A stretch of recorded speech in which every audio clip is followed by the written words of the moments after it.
Hi, this video will walk you through creating Alarm.com secondary logins in case you need to give someone else access to your Alarm.com system.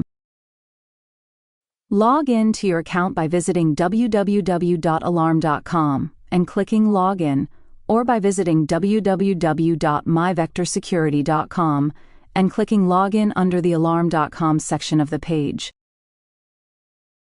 You will be taken to the main page of your account. Click Users in the left-hand menu.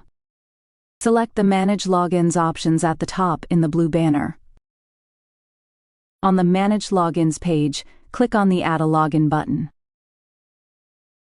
Now enter the new user's name and email address.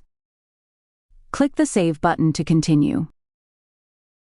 Choose which permissions you'd like them to have, like app access, arming and disarming, or video viewing. When you're ready, click Save.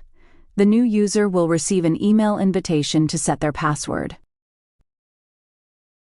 It's as easy as that. You can add or manage users anytime. If you run into any issues, our customer care team is happy to help.